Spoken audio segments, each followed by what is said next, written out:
Hey, Practice Biopsy. This is D'Angelo here with another webinar for you guys. And today I'm bringing on an excellent guest. This is Dr. Danielle Davis. And today we are going to talk about each of our practices a little bit with a focus on low overhead and maintaining an efficient and profitable practice. So, Danielle, why don't you go ahead and introduce yourself, say a little bit about your background, how long you've been out of school, how long you've been a practice owner, and go ahead. So I graduated back in 2015 from Midwestern. My husband and I are both dentists. I just opened up my practice just over a year ago, May 21st of 2018. So I practice super low overhead. We've been very successful production-wise, but it's been a big goal to keep things overhead low. So what on a typical month, what's your overhead percentage at? When I first started, it's never been over 50%, but obviously when we first started, things were kind of waiting to roll in. It's a new year. We've been about 35% overhead. Yep. And I've been, with my practice, I started my practice about a year and a half ago. So not quite 2 years, about a year and a half ago. And I don't think I've ever been over 45% for a month. Usually I'm around where you're at, 30, 35. Last month we were at like 28, which was a little ridiculous. I don't think we're going to be like that every single month. But, let me turn off hold on. My Roomba just started going. Let me go turn it off. Go ahead. Okay, so you and I both obviously operate really low overhead practices. What do you think about when you see or hear like the average dental office has 65% overhead? Like, what's your first gut reaction when you hear that? And as a follow-up, what type of freedoms do you feel like you've been afforded by practicing with an efficient, lean style? I think they're working way too hard for their money. For me, I would rather work on my business, making it more efficient, making it more lean, and do less dentistry than busting my butt to do a couple more crowns, make a couple extra dollars. For me, I don't want to work 5 days a week. Dentistry is hard. Patients are draining. Staff can be a nightmare. The biggest thing I want to do is make my business so efficient that I don't have to work in it as much as, everybody else would to a good living. Yeah, and that's a point that I really try to hammer home for people. Like, if your overhead is 70% compared to 35%, like if your overhead's double, you have to work twice as hard. You have to produce twice as much dentistry to not even make any more money. Which means that it's harder on your body, it's harder, mentally. When you're having to do that much more work, there's additional administrative things that are going to come along with it, and it's just draining. So, the natural question to a lot of people that are going to be listening is, what are some things that you feel like were the biggest contributors to you, Danielle, being able to have a low overhead practice? I think we both you built out yours a lot more efficiently than I did, but I was really efficient with my build out, so I don't have a crazy loan. Full disclosure, my overhead is especially low right now because I'm only paying interest on my loan. Mm-hmm. We'll add another $5,000, so it'll creep up a couple percent. Nothing crazy, but it's still something to consider. But, we were really smart. Every decision that we made was based on a business decision. People don't care about your $50,000 scanner or your solid surface countertops. They care about, are you nice to them? You've got fancy TVs. Oh, wow, this is a really nice practice. Yeah, like I think a lot of those things, that's one of the things that, because that was on your list of questions for me, like, I think that I am big on not spending on things that are like more for the dentist than for the patient. So if you have like a fancy scanner, the patient has no idea what the heck that is. They know if you're nice to them, if you hurt them, if you see them on time, and if they can afford what they're trying to get from you. And then if you want those things, like some dentists, like they really want this cool laser or scanner or whatever. My approach is build an efficient business first, and then if you have extra money and you want to buy like these cool dentist toys, then buy them. But don't like buy the fancy scanner or laser just because you want it now. at the expense of, compromising the viability of your practice, of your business. But there are things, that I think it's important to not splurge, but to spend more money on. And like for us, that was our location. I pay more than most people would, but I can't tell you how many patients I get that say, I drove by. I also have an obnoxiously large sign on my building. I have 2 of them. And, that was money very, very well spent. Yeah. You kind of, we've taken a lot of aspects of like what corporate has done right and fit them into what our model is. And it's helped a ton, marketing.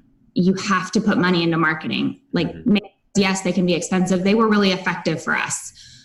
If you don't put money into those sorts of things, you're not going to see the new patient flow that you need to have a low overhead, because you can't have low overhead if you're not producing. How many patients are you getting a month? Like on a typical We've month? been consistently over 100 a month. Good. Yeah. So we're typically between like 70 and 90 on average, but the last 2 months we were in the hundreds, both of the last 2 months. And I think location's really important too. So I definitely have a nice location. There's a fire truck going by. I definitely have a nice location too, and really that was something that was really important to me. So in dental school, I did this project where I studied offices, and like a common feature of all of the really, really profitable and high production offices were that they were in standalone buildings at intersections. So if at all possible, I wanted to get a standalone building at an intersection, which I did. And we're right in the downtown. So we're on Main Street in the downtown in a standalone building at a 4-way intersection. So all those things combined, though it may cost a little more to get a location like that, it really adds. And your location's like a form of marketing that you just pay for once and then you benefit from forever. Yeah, for sure. Yeah. Let's see here. I'm just looking at your questions that you had for me. When to save versus when to spend. So I save like as much as I can. Like my first gut reaction is I'm going to save. If we need this, why do we need this? Places where I will spend to reward staff. My staff are really important to me. So I will splurge and like do little nice things for them. I'll give bonuses when I can. I try to learn things about my staff so that I can bonus and reward them in ways that are meaningful to them. So it's one thing to just say, oh, we did great this month. I'm going to give you a bonus for $500. Versus I know that my assistant really likes aquariums, so we did really good this month, so I got her 2 tickets to a day at the aquarium. Like, that's cheaper for me and in a lot of ways more meaningful to her. But I do financial bonuses too. Other places where I will spend is to make sure that the place looks nice. I always want it to look nice, clean, because that can go a lot longer way, like you were saying before. Like a patient, they're going to walk in and say, wow, this place is so nice. Not because of like the cool dental things you have, but because it looks clean, it looks welcoming, it's well taken care of. So I'll spend to make sure that the place looks nice. I'll spend to reward staff. When I was going through the startup process, I spent I paid for Unlock the PPO. I thought that was really valuable. That was a few $1,000 investment, but I definitely thought that was worth it. What are some areas, and then you said you would splurge for location and signage, right? Yeah. Okay. So another question I have for you, Danielle, is what is your new patient experience and treatment planning process like? So if I'm a new patient and I walk into your office, what happens, what's my experience like from the time I walk in to the time that we start doing dental work? I think the biggest thing, like I tell my hygienist, because she's a lot of times is the first provider that they meet, is her least important job is to actually clean teeth. I want her to educate our patients. I want her taking intraorals. I want her talking to them about what do these numbers mean? What is gum disease? What's going on in your mouth? And then actually, clean their teeth. We try to make sure that everybody is taken care of and everybody's just really friendly. Even if some of our patients who are a little bit grumpier, like we just really nice and kill them with kindness. Mm-hmm. It goes a long way just trying to build a little bit of rapport with your patients and trying to remember like little things. If patients have birthdays, we always try to we go down the street and go get them a cupcake and sing them happy birthday. Mm-hmm. Just little things like that to try, if so-and-so had a, grandbaby, just trying to remember and asking, how's all that going? We do not do like the 2-hour new patient appointment that some people believe in. I think that's a waste of time. I would be annoyed if I was a new patient getting a super long appointment like that. So we just try to keep things efficient, informative. We want people to own their problems. And I always just tell my team, like, handoffs are super important. So when it goes from, me going in the room and saying, hey, you need XYZ, to making sure that like that's scheduled and they understand why that's scheduled, and that everybody's on the same page. So there's no drop balls and no patients leaving without scheduled appointments. So new patient comes in, they're going to be in your office there with the hygienist, right? Typically, I mean, if they come in and they have something bothering them, they come straight to me. Come to you. Okay. So let's say it's like a new patient, nothing's really bothering them. They're going to see the hygienist first. At some point, you'll come in and you'll do an exam. Let's say they've got a couple cavities, maybe they need a crown. You'll make a treatment plan. How does that presentation then go? So let's say it's a brand new patient, they need 2 fillings and a crown. How do you present it from there, and who presents it? Typically, it's my front desk who presents it, or me. I just had some changeover in staff, so I've been doing a lot of those, but we pretty much just give it to them. I don't know if did you ever go to Breakaway? Mm-hmm. I went with them in school. So when he has that, we have kind of our own version of his form where you put down everything in pretty layman's terms, and you just say, hey, here's how much it costs. Do break it out because it comes in the software like that. You've got great insurance. This is what you get a discount of this. Your insurance is then going to cover that. And so your out of pocket is this. When do you want to schedule? And then they kind of get that. My biggest rule is nobody leaves the office without an appointment, whether it be recall, whether it be actual treatment. And typically for treatment, we do have deposits put down just because we were having a problem with no-shows, cancellations, things like that. And it was driving me insane. So your standard is to have a deposit to make an appointment? Yeah. Okay. Are there any times when you won't have them leave a deposit now? Yeah. I mean, if we have like longer standing patients or things like that, or people have gotten a lot done, we don't necessarily do that. But in my mind, if you can't leave, $50 on a $300 treatment plan and you say you're coming in next week, I call BS. How do you determine what the deposit is? Is it a set percentage? It's supposed to be, but it is so all over the board. I try to get them to prepay in full for their treatment just because I think that when patients owe money when they come in, it's just another barrier to treatment. Like, oh crap, when I go in, I've got to pay $300. Okay. So let's say you have a new patient and they need a couple fillings and it's going to be $300. Are you going to, on the way out, it's the first time meeting you, and hold on one second. So let's say you have a new patient, it's their first time meeting you, they need a couple fillings, it's going to be $300. Are you going to have them prepay and try to collect that $300 on their way out at their first visit? We usually do. You do? Yeah. Okay, cool. Mm-hmm. Cool. And let's see what other questions I had for you. Okay. Most people don't have any kickback to it. And if they do, I agree. So I even with me, I don't have them prepay to make the visit. But I won't seat them on the day of treatment if they haven't already paid. And to me, even with the way I do it, I mean, you do a step further to even make the appointment and they need to pay. For me, they just need to pay before I seat them. And when I tell that to dentists, even the way I do it, they're like, don't you get pushback? And I've never gotten pushback from how I do it. And you don't get pushback from how you do it. No. Yeah. We had one patient who was like, why do I have to do this? And I just sat there and my front desk kind of froze, and I just went and I was like, we prepare for your appointment. We set out things, we set aside time for you. And so this is just a deposit to hold your spot on the schedule. It's completely refundable. It is no way tying you to anything. It's just saying so that you respect our time as much as we respect your time. Because I don't have patients wait either. My staff knows if people are more than 5 minutes past their appointment time and they're still in the waiting room, something better be on fire. Yeah. Is they need to get them back because we need to be respectful of their time like we expect them to be respectful of ours. I like it. So some months in practice, not every month is better than the last. There's natural ups and downs. So what do you think are factors for you that contribute to a stronger month versus a weaker month? You're like, oh, this month was really good. This month, oh, that was not quite as good. What do you think is the difference between those good months in those not as good months?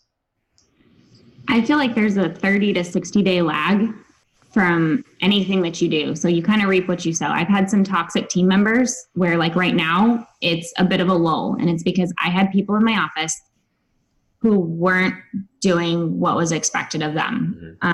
They aren't here anymore, but we're still feeling the effects from when they were there. Yeah. It's also just certain bills. I do a lot of Invisalign. And so, you know, I think it's net 30 or net 60. So I usually pay all my bills for Invisalign like at once. And so, you know, last month I had a $20,000 Invisalign bill. Which is obviously a big expense, right? Right. Yeah. There. And so it was treatment that was started, you know, 30, 60 days ago, but it's all came due at once. And so, you know, if you take the throttle off marketing, it's not going to be immediate, but 30 to 60 days later, you might see like, hey, something's changed a little bit. Mm-hmm.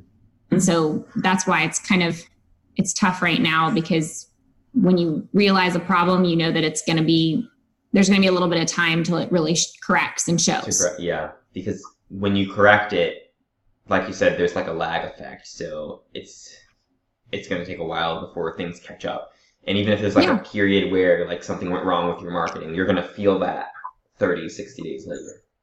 Yeah. And you have to be patient and realize that, because, you know, if you're sitting there in the middle of the month and you're like, we're doing everything right, what in the world is going on? We'll look back 30 to 60 days and see, was there a blip on the radar? Then that's probably what you're feeling. Yeah. Yep. Let's see. So I saw a post that you made, and I thought it was super, super, super important to share. It was a comment that you made on one of my topics, I think. But you guys were able to pay off like over $700,000 of student loan debt in how long? We graduated in 2015. My husband did a residency, didn't graduate until July of 2016, and we paid it off in January of this year. So just a couple of years, because the first year when he was out, he made no money and didn't pay anything on our loan. So you guys paid off over $700,000 of student loans in like 3-ish? Less than 3. Yeah. Yeah. So if you guys were associate dentists making what associate dentists make, how many years would that have taken? Forever. I don't even want to think about that. So it would have taken forever, if ever. So to the people listening, one of the most common reasons for, I hear people say, I want to own a practice, but I can't because of my student debt.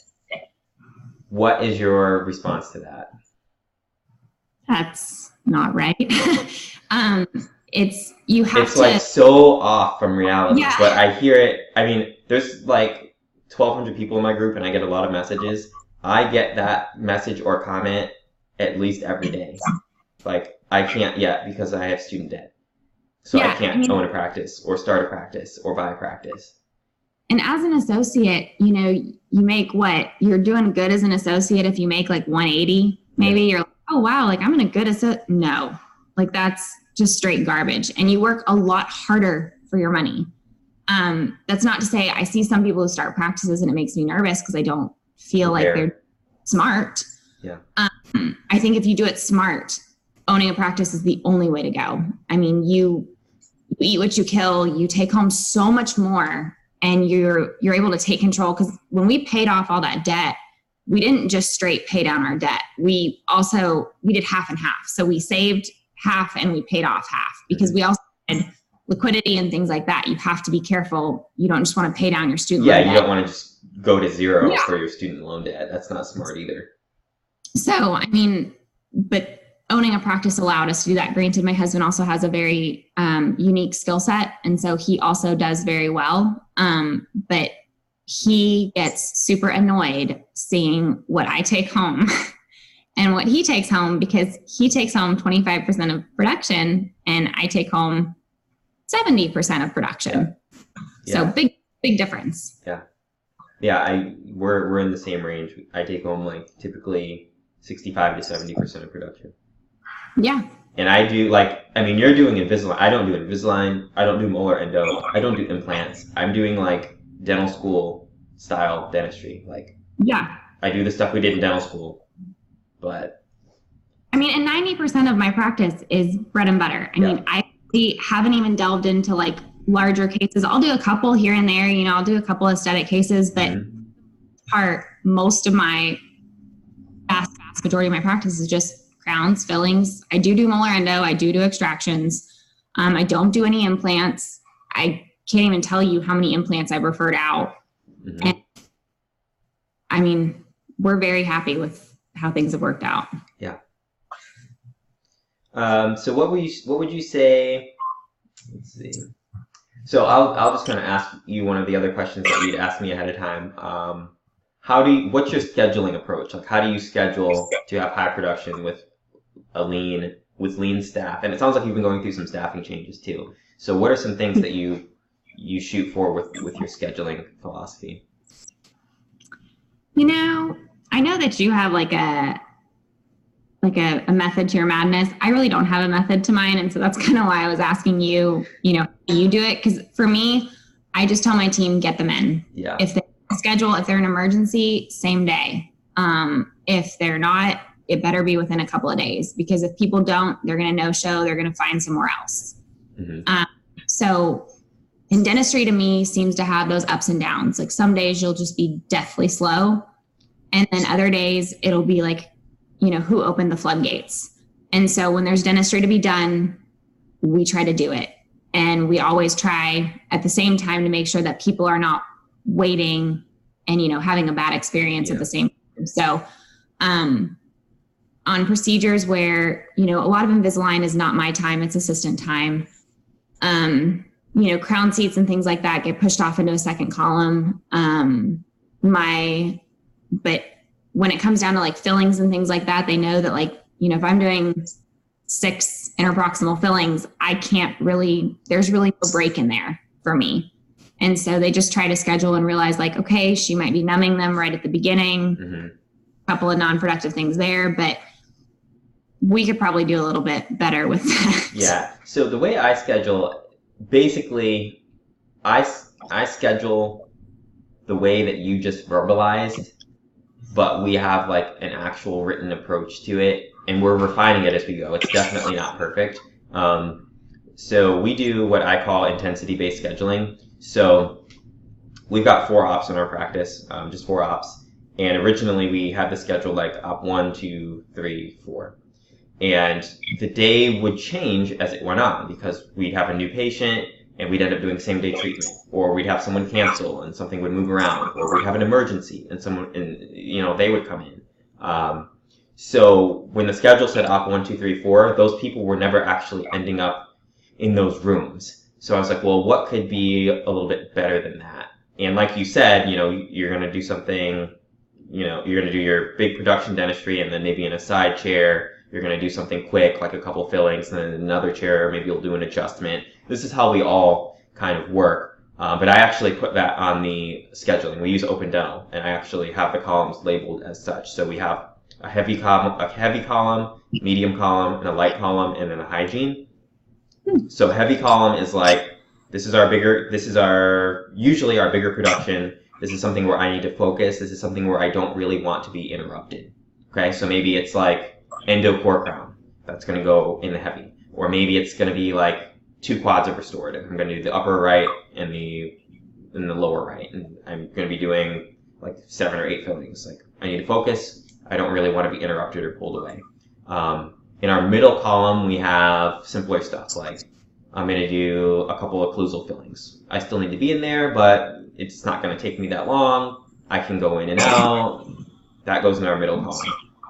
In our light column, that is either a filling adjustment, a post-op, or something an assistant can do, take an impression. So we've got heavy, medium, light, and we still want to get people in within, if it's emergency, same day or next day. If it's not an emergency, we want to get them in as soon as possible, or within a couple days. And let's say it's not an emergency, we want to get them in, they want to come in sometime next week. So we'll look at next week, and we'll just make it work with our heavy, medium, light. So I don't want to look at my schedule and say, well, Dr. Webster, you said you wanted us to fill your schedule and make it busy, and I've just got a bunch of things that I consider heavy, all at the same time. I'm just triple booked from 8 to 9 a.m. I've just got 3 heavy things side by side. I never want that to happen. And then later in the day, I just have a whole afternoon of like filling adjustments and denture try-ins. I don't want that. So I have it organized heavy column, medium column, light column. And they can see if something's in the heavy column, Dr. Webster is going to be busy and having to focus more. And if it's something in the light column, you can kind of put it wherever because the assistant's going to do that. And middle is middle. And then, of course, we have our hygiene column. I like that. Go ahead. I like that a lot. Yeah. Do you do online scheduling? So we let patients make requests for appointments online. We do not let them schedule online. And that's very intentional because I don't want my patients to control my workflow of the day. So maybe I don't want to see that. Maybe I don't want to see a new patient at 11 o'clock that day because I'm busy. Maybe I don't want to fix their broken tooth at 1 o'clock. Maybe I want to fix it at 2 o'clock because of how my day is. And I don't want the patients to be able to dictate my daily workflow. That is for me and the staff to decide. So I don't let them schedule. I let them make requests. So we have a function for them to request an appointment. And then when they request it, we try to respond within 15 minutes to half an hour. We try to give them a call. We have online scheduling and it does kind of destroy our schedule sometimes. It does. I mean, it's got benefits too. I mean, there's the convenience of it for the patient. That's why I have it, but it can cause, we have open dental too. And so we end up with these blocks all over the schedule because I learned the hard way that local med will schedule anywhere. Anywhere that's open, right? Yeah, exactly. I mean, and you can halfway dictate it, but their software is not sophisticated enough to really, I mean, it's a pretty rudimentary software. And I think it just, if they could refine it a little bit, it would be a lot more effective. Mm-hmm. Because I asked, I was like, can you just have them make it on the hours? And we get appointments for hygiene and it was like at 11:40. I was like, okay, well, our hygiene appointments are just on the hour every hour to make it easy. And it threw us for a loop. Speaking of hygiene, I think I saw a Facebook comment by your husband and he mentioned the relationship between hygienists and overhead. Do you have any thoughts on that? I think hygienists are overhead killers. And so that's why we waited a long time to bring one on. They're great and you need to have them, but I don't want a Prophy Palace practice. I don't want 4 hygienists cranking out Prophys all day, every day, because to me, we have a practice model based on new patient flow. And the reason that is because new patients are more productive. That's what Comfort Dental does. I mean, their CEO even says, like, we want to see you, we want to do a couple grand worth of dentistry, and then, you probably won't be back. And so, and not that we don't want to have long-term relationship with patients, but I don't feel like I can do a lot of productive dentistry if it's done. Yeah. If I'm doing 4 hygiene checks in an hour, how in the world can I get anything else done? Right. Yeah. So I was really apprehensive to add hygiene as well. I waited as long as I could. And even now I technically don't have full-time hygiene, like even one full-time hygiene. I've got 3 hygienists, but they're all there for like a day or a day and a half. So I've got hygiene all day on Mondays, all day on Saturdays, which is a half day, all day on Thursdays, we're done at 2, and a half day on Wednesday. So I've only got, what do I have? I want to be exact with this. I've got 24 hours of hygiene per week right now. And each of the last 2 months, I've been over 100 patients a month. So, and the reason behind that is very much in line with what you're saying. Like, where you have like a ton of hygienists, you're going to have really high overhead. And how much is that really contributing? A way that I've been able to keep having to have hygienists down, I've really got 2 ways that I do that. One is I don't bring new patients in through hygiene. I have more so of like assistant-driven new patient visits. So usually when I have a new patient, they'll come in, the assistant will seat them, assistant will greet them. I will pop in, do a quick meet and greet, look at the teeth, then I leave and go do something productive. The assistant will take the x-rays, the assistant is building rapport, yada, yada, yada. I'll come back in, make a treatment plan, tell the patient, then I'm gone. I don't spend a lot of time with my patients on the first visit, but I try to build rapport and make the most of it when I am in there. But I don't place the duty of building rapport all on my shoulders, and I feel like a lot of doctors do. I want the patient to have rapport with our office. So from their first phone call, they're building rapport with the receptionist. They walk through the door and they're handed their paperwork, and they're building rapport again. The assistant brings them back. The assistant's super friendly. The assistant's taking their x-ray. The assistant's taking intraoral photos. That's all rapport building, rapport building, rapport building. As long as I come in and I'm relatively nice when I'm telling them what's going on, we're good. And then for financial presentation, our patient coordinator comes in, building rapport, making sure they have a good experience. So I might be with a new patient for 5 or 10 minutes, but they're going to be in the office for an hour. So I don't have a lot of hygienists because I don't have hygienist-driven new patient visits. I have assistant-driven new patient visits. Also, we don't do first visit prophies unless that's all they need, or they make a fuss, which is maybe one in every like 800 patients will make a fuss if they don't get a first visit prophy. But a lot of dentists think, oh, you have to do the first visit prophy or they're going to have a meltdown. They don't. And another way and that ties into my second way of keeping number of hygienists down. So typically I will try to roll the prophy into a restorative visit. So I'm not bringing them back just for a prophy. So let's say that they need 5 fillings in their treatment plan. So they'll come in once, we'll do 3 fillings. They'll come in again, do 2 fillings, and then tag a prophy on at the end of that visit that I might do. Versus they go home, we have to book them again. We put an hour in the schedule with hygiene. We hope they show up. We hope they show up on time. We have them an hour with the hygienist. We're using supplies. We're breaking down the room. We're setting up the room again. I try to tack on their prophy, their first prophy, with a restorative or other type of visit, so they're not coming just for that. After that point, all their restorative's done, all their prosthesis done, corrective phase is done, everything's done. Then they'll come back for their 6-month recall, and then they'll be with hygiene. So before my patients actually see a hygienist, most of the time, it's for their 6-month recall. Okay. Which in theory, at that point, all of their dental work's done. If they're not getting their dental work done in my office, they're not getting a prophy. If they've got perio, we'll do the perio. If they've got just caked on plaque and calc where you can't do good work, we'll do a debride.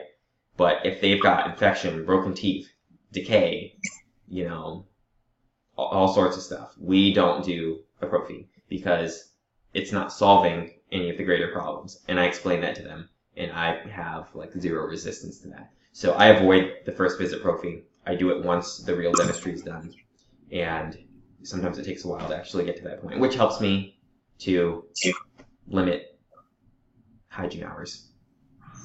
Why do you have 3 different hygienists instead of 1 hygienist more days a week? Sure. That was just like kind of a matter of circumstance. So when I first started, I wasn't busy enough for a full-time hygienist. So I said, okay, we're busy enough for 1 day of hygiene. So I hired someone to work 1 day. Well, they were working 4 days somewhere else. So they're not going to work our next day when we add. So I was ready to add another day. And it's kind of just the same situation. So this person's working somewhere else part-time. They want to add some more part-time, so I added another person. So basically the reason I have 3 hygienists instead of 1 is because they're working other places the other days. Because the way I grew, I wasn't hiring a full-time one from the beginning. Yeah. I did the same. Mm-hmm. Okay. Do you have any last questions for me? Because usually I like to keep these around 30 minutes. We are currently at 34 minutes. I think I'm good. Okay. Well, Danielle, it was great talking to you. I hope that the Practice Biopsy Group benefits a lot from our conversation, and I hope that there's people who also want to adopt the low overhead efficiency model because it helps you pay off student loan debt faster. It is easier, and it gives you a lot of freedom in your lifestyle. So it was great having you on. Good to meet you. Bye.